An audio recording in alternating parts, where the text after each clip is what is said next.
I keep saying the words tell a story. The best pitches are stories. People have been telling stories to each other for as long as we've been able to speak. Maybe it's 100,000, 200,000, 300,000 years. Human beings are built to tell stories. So what we don't want from a pitch is just a bunch of facts. The best pitches start out by stating a problem, telling us about this persona, Bob, Mary, whoever, and then using Bob throughout the entire rest of the story to explain all the other topics. And again, I'll show you how to do this later in this lesson. Before that though, my big question is how on earth would Pixar tell these stories? Right? Pixar, they make awesome stories. The characters show up near the beginning, something happens to them along the way, and then they're still with us at the end of the story. Right? Your story, your pitch needs to have a beginning and a middle and an end. In the beginning there was a problem. In the middle there was a solution that made a whole bunch of money. And in the end there was an opportunity for you to meet this character, or at least take some of their money in the form of revenues. We need our stories to have that same basic structure, and we need them to be memorable. We need them to be remarkable, as Seth Godin talks about in The Purple Cow. So here's a picture of Seth in all his books. They're all good reads. I highly recommend all of them. My favorite is Purple Cow.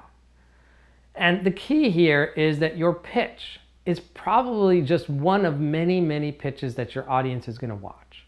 Even if you're just pitching one angel at one time or one customer at one time, no doubt they are seeing other pitches at other times. So what are you going to do in your storytelling to stand out? Right? Again, I can't tell you what that is, because if I told you and everyone did it, it wouldn't be remarkable anymore. But maybe it's a gift. Maybe it's just a funny set of pictures. I can tell you one of the best pitches I've ever seen in my entire life was just so full of humor that people were just laughing left and right. It was at a startup weekend event.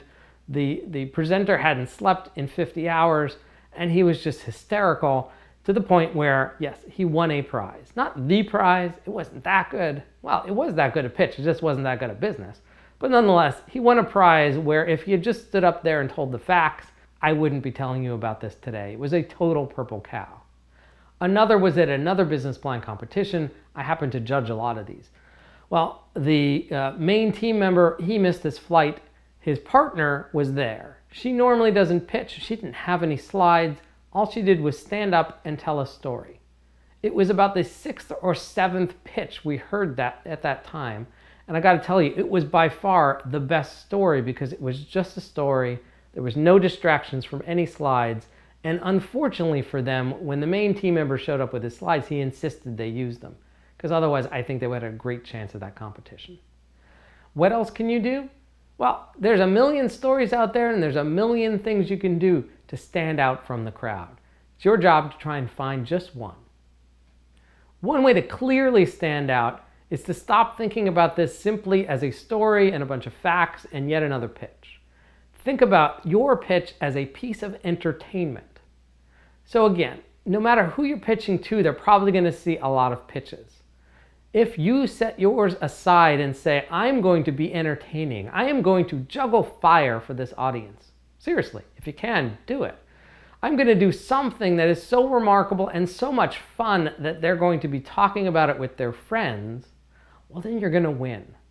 If those audience members go home and they tweet and they put it on Facebook and they tell their friends that they saw something remarkable that day, and some of those friends are potential investors or potential team members or potential customers, well, then you win. So go out and win.